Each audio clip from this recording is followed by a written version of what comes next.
बात जम्मू कश्मीर के चुनाव की करेंगे, जिसके लिए आज अंतिम चरण का मतदान हो रहा है। सुबह 9 बजे तक लगभग 11.5% मतदान हुआ है। कुपवाड़ा, बारामूला, बांदीपुरा, जम्मू, कठुआ, उधमपुर, सांबा सहित 7 जिलों की 40 विधानसभा सीटों पर आज मतदान किया जा रहा है। सुबह से ही मतदान केंद्रों पर वोटर्स की भीड़ देखने को मिल रही है। 10 साल बाद जम्मू कश्मीर में ये विधानसभा चुनाव हो रहे हैं। तो 9 बजे तक लगभग 11.5% मतदान, 7 जिलों की 40 सीटों पर वोटिंग की जा रही है। ये अंतिम चरण का मतदान है जो जम्मू कश्मीर में हो रहा है। के बाद हरियाणा का मतदान 5 तारीख को होगा। जम्मू कश्मीर में ये आखिरी चरण का मतदान, जिसमें लोग बढ़ चढ़कर हिस्सा ले रहे हैं। 40 सीटों पर ये मतदान, और इसमें अलग अलग सीटों पर कौन कौन से कैंडिडेट्स हैं ये आप देख सकते हैं। हाई प्रोफाइल सीटें कौन सी हैं,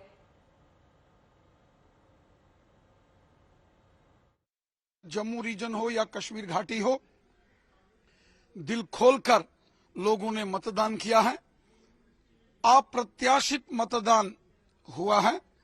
लोकसभा चुनावों के बाद विधानसभा चुनावों में भी जम्मू कश्मीर की जनता ने बढ़ चढ़कर भाग लिया है। ये इस बात को दर्शाता है कि नया जम्मू कश्मीर नई ऊंचाइयों को छू रहा है। मैं तो ये कहूंगा कि this is the true main streaming of democracy in Jammu and Kashmir. जिस भारी संख्या में मतदाता बाहर आकर के अपना मत डाल रहे हैं, अपने वोट का इस्तेमाल कर रहे हैं, और 370 की आड़ लेकर के उन्होंने उस केंद्रीय कानून को नहीं अपनाया और 6 बरस, और इसलिए हमारा ये मानना है कि अनुच्छेद 370 का दुरुपयोग उन लोगों के द्वारा किया गया जो अपने वंशवाद की राजनीति स्वार्थ का पालन करते थे, और आम आदमी को उससे कोई लाभ नहीं पहुंचा।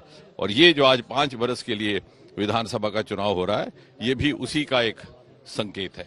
देखिए, ऐसे है कि आज खुशी का माहौल है कि हर एक ने अपने मत का दान करना है। मैं कैंडिडेट हूं, मैं भी अपने मत का दान, मेरा बूथ तो दूसरा है लेकिन साथ वाला, लेकिन मैं चक्कर लगाने के लिए आया हूं। लोगों में उत्साह है।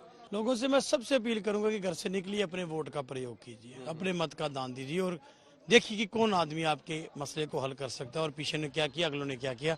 मैं आज के टाइम बूथ पर कुछ नहीं कहूंगा, लेकिन अपील यही करूंगा लोगों से कि आप आइए, खुल के अपने मत का दान कीजिए। जम्मू कश्मीर में 10 साल बाद इलेक्शन हो रहे हैं। स्वाभाविक बात है कि एक उत्साह है लोगों के बीच में, और इस समय के दौरान जम्मू कश्मीर में बहुत कुछ बदला है। कश्मीर में आप लंबी लंबी लाइनें देख करके ये कह सकते हैं कि कितना उत्साह है। पिछले जो फेज रहे हैं उसमें भी भारी मात्रा में यहाँ पर वोट प्रतिशत बढ़ा है। पहले 4%, 5% लेकर के यहाँ पर MP MLA बन जाया करते थे, लेकिन आज लोगों ने लोकतंत्र के प्रति अपना आभार भी जताया है और उसमें अपनी श्रद्धा प्रकट की है। तो फिलहाल देखिए 40 सीटों पर ये मतदान चल रहा है। इस बार 4 सीटें ज्यादा हैं। पिछली बार से अगर तुलना करें, नेहा, 2014 में करीब 65% मतदान हुआ था, लेकिन अभी तक के जो आंकड़े हैं 11.5%, 9 बजे तक के, यानी लोग घरों से निकल रहे हैं। लंबी लंबी कतारें भी देखी जा रही हैं, अपने मताधिकार का प्रयोग कर रहे हैं।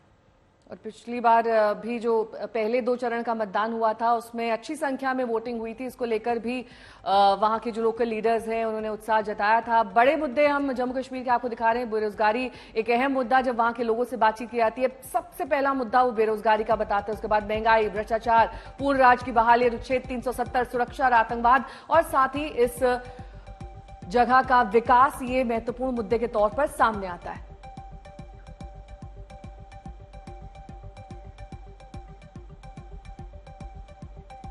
बांदीपुरा से मीर फरीद हमारे साथ जुड़ गए हैं। नगरोटा से हमारी सहयोगी इस वक्त जुड़ गई हैं कमलजीत संधू।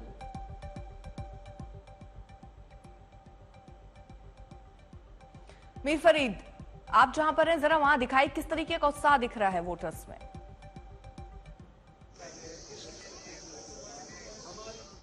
जी बिल्कुल, सुबह से ही काफी ज्यादा उत्साह है, और 7 बजे जैसे अभी पोलिंग की घंटी बजने वाली थी उससे पहले ही यहाँ काफी लंबी लाइनें थी। मेरे पीछे आप देख सकते हैं अभी भी कतार बनी हुई है, लोग आ रहे हैं। और हालांकि अगर आप जो वोटिंग ट्रेंड रहता है, सुबह के 1-2 घंटों में मैक्सिमम वोटिंग हो जाती है, फिर धीरे धीरे जो है चलता रहता है सिलसिला, और शाम के होते होते फिर एक बार जो है ट्रेंड बढ़ता है। तो यहाँ संभल सोनावारी की बात करें तो जैसे आप देख सकते हैं, न सिर्फ यहाँ जो है पुरुष हैं बल्कि महिलाएं, मैं तारीख को बोलूंगा कि आपको इस तरफ भी दिखाएगा, उस तरफ महिलाओं की भी लाइन है। और इस बार हमने कश्मीर में एक चीज देखी है कि जहां पुरुष जो है अच्छे से हिस्सा ले रहे हैं, वहीं महिलाएं भी जो हैं बढ़ चढ़ के जो पोल का प्रोसेस है इसमें हिस्सा ले रहे हैं। उसकी ये भी वजह है कि जो पहला अगर आप घर की बात करें, जब इम्पैक्ट होता है, जो 10 साल में हमने देखा है कि डेमोक्रेसी नहीं थी, असर जो है महिलाओं पे भी बढ़ता है, क्योंकि घर चलाने की बात है, बेरोजगारी है, महंगाई है, तो महिलाएं भी जानती हैं कि उनकी वोट में ताकत है और बाहर आ रही हैं। तो अच्छा खासा उत्साह है। सभी लोग जो अगर आप उत्तरी कश्मीर की बात करें तो जगह जगह ऐसी ही।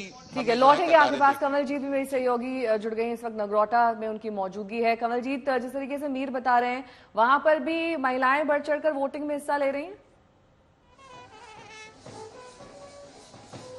देखिए, मैं आपको बता दूं, हम इस वक्त हैं आरएसपुरा में, नगरोटा से थोड़ी दूर है, लेकिन ये बैंड बाजा जो आप देख रहे हैं, ये वेस्टर्न पाकिस्तानी रिफ्यूजीज हैं। यानी 75 साल में पहली बार इनको वोट डालने का मौका मिला है। यहाँ पे लाभ सिंह हमारे साथ है। सर, पहली बार मौका मिल रहा है आप लोगों को इतने सालों में, चाहे 18 साल हो चाहे 80 साल हो, पहली बार ये मौका मिल रहा है। किस तरह से देखते हैं इसको? देखिए, हमारे खुशी का कोई ठिकाना नहीं। 75 सालों के बाद पहली मर्तबा हमें वोटिंग राइट्स मिला। ये हमारे राजा मंडली की जगह, हमने जहां मथा टेक के उस गवर्नमेंट का भी शुक्रिया अदा किया और अपने देवी देवताओं का शुक्रिया अदा किया, जिनकी बदौलत हमें आज वोटिंग राइट्स मिला और हम वोट कास्ट करने जा रहे हैं। कितनी मुश्किलात रही है इतने सालों में, चाहे एम्प्लॉयमेंट हो, बाकी सारी चीजें हो, आज जब ये खुशी का जो एक कहते हैं पर्व हो रहा है और डेमोक्रेसी का एक पूरा मतलब निकल के आ रहा है, किस तरह से देखते हैं? कितने लोग हैं आप लोग, और आज किस तरह से आपने वोटिंग कर ली है क्या? देखिए, हमारे जो नौजवान बच्चे थे, जो बुजुर्ग थे, वो तो काफी चले गए बेचारे इसी आस में कि आखिर वो दिन कब आएगा जिस दिन हमें वोटिंग राइट्स जम्मू कश्मीर का मिलेगा।